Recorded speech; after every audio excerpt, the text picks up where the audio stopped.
ഒരു സത്യം തന്നെയാണ്. ലോകത്തെ ഏറ്റവും വലിയ സ്നേഹം അമ്മയും മക്കളും തമ്മിലുള്ളതാണ്. അതിന് തുല്യമായ സ്നേഹം മറ്റൊരാൾക്കും കൊടുക്കുന്നില്ല. അത് മൃഗങ്ങൾക്ക് പോലുമുണ്ട്. അതായത് ഈ കുഞ്ഞിന്റെ ജന്മത്തിന് കാരണമായ അപ്പനില്ലാത്ത വാത്സല്യവും സ്നേഹവും വാസ്തവത്തിൽ അമ്മയ്ക്ക് മക്കളുണ്ടാവും. ആണിനോടാണെങ്കിലും പെണ്ണിനോടാണെങ്കിലും ആണിനോട് കുറച്ചു വാത്സല്യം കൂടുതലുണ്ടാവും എന്ന് കേൾക്കാറുണ്ട്. പക്ഷെ മക്കൾ തന്റെ ഉദരത്തിൽ വളർന്നു വന്ന 10 മാസത്തോളം താൻ ചുമന്ന് നടന്ന് ജന്മം കൊടുത്ത് താൻ വെയിൽ കൊള്ളാതെ തീയിൽ വീഴാതെ പുഴയിൽ വീഴാതെ കാത്തു സംരക്ഷിച്ച ഭക്ഷണം വാരിക്കൊടുത്ത വളർത്തിയെടുത്ത തന്റെ വേദനകളുടെയും ആശങ്കകളുടെയും ഒക്കെ അപ്പുറത്ത് തന്റെ അഭയമായി കരുതിയ മക്കൾ അവരുടെ അമ്മയ്ക്കുള്ള സ്നേഹം മറ്റാർക്കും ഉണ്ടാവില്ല. സഹോദരങ്ങൾ പണത്തിന്റെ പേരിൽ തമ്മിൽ തല്ലാം. അവർക്ക് പുതിയ ജീവിതം ഉണ്ടാവുമ്പോൾ, കുടുംബം ഉണ്ടാവുമ്പോൾ അവർക്ക് സഹോദരങ്ങളോടൊരു അടുപ്പം നഷ്ടപ്പെട്ടവരാ. ഇഷ്ടമൊക്കെ ഉണ്ടാവും, സ്നേഹമൊക്കെ ഉണ്ടാവും. പക്ഷെ സഹോദരങ്ങൾ തമ്മിൽ ഭിന്നിക്കാനുള്ള സാധ്യത കൂടുതലാണ്. അപ്പൻ ഈ വേദനയും ദുരിതവും ഒന്നും അനുഭവിച്ചിട്ടില്ല എന്ന് മാത്രമല്ല, ഈ ജന്മം നൽകൽ പ്രക്രിയയിൽ അപ്പന്റെ റോള് വളരെ മിനിമമാണ്. സംരക്ഷണ പ്രക്രിയയിലും അപ്പന്റെ റോള് വളരെ മിനിമമാണ്. അതുകൊണ്ടാണ് പലപ്പോഴും പെൺമക്കളെ ലൈംഗികമായി പീഡിപ്പിക്കാൻ അപ്പന്മാർക്ക് കഴിയുന്നത്. അതുകൊണ്ട് തന്നെയാണ് ഒരമ്മയ്ക്കും തന്റെ മകനെ ലൈംഗികമായി പീഡിപ്പിക്കാൻ കഴിയാത്തത്. അതുകൊണ്ട് തന്നെയാണ് കടക്കാവൂരിൽ ഒരു ഉമ്മ തന്റെ മകനെ പീഡിപ്പിച്ചു എന്ന പേരിൽ കേസുണ്ടായപ്പോൾ അത് അസത്യമായിരിക്കും എന്ന നിഗമനത്തിൽ അവർക്ക് വേണ്ടി പോരാടിയതും അവർക്ക് നീതി നേടിക്കൊടുക്കാൻ മറുനാടന് കഴിഞ്ഞതും. ഒരമ്മയ്ക്കും തന്റെ മകനെ പീഡിപ്പിക്കാൻ കഴിയില്ല.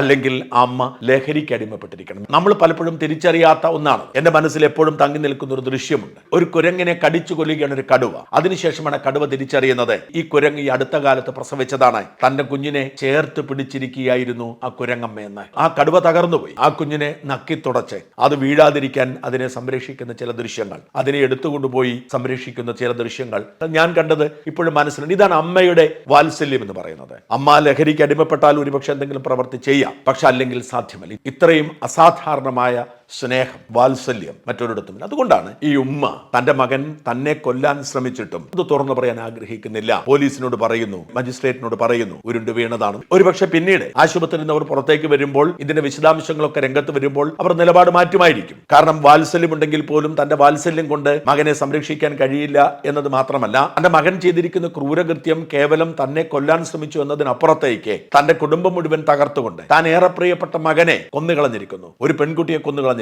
ഉമ്മൂമ്മയെ കൊന്നുകളഞ്ഞിരിക്കുന്നു, തന്റെ ഭർത്താവിന്റെ സഹോദരനെയും ഭാര്യയെയും കൊന്നുകളഞ്ഞിരിക്കുന്നു. ആ ഒരു കൊടും ക്രൂരതയ്ക്ക് കൊടിപിടിക്കാൻ സാധിച്ചെന്ന് വരില്ല. പക്ഷെ ഇപ്പോൾ ആശുപത്രിയിൽ നിന്നും ബോധം കിട്ടിയപ്പോൾ അവർ ഇളയ മകനെ തെരയുന്നതിനൊപ്പം മൂത്ത മകനെ കുറ്റവിമുക്തനാക്കാൻ വേണ്ടി കൊടുത്ത മൊഴി അത് മാതൃവാത്സല്യത്തിന്റെ ഉദാഹരണവും തെളിവും തന്നെയാണ്. ആരെല്ലാം നിഷേധിച്ചാലും എപ്പോഴും യാഥാർത്ഥ്യമായി നിൽക്കുന്ന മാതൃവാത്സല്യത്തിന്റെ ഉദാഹരണം.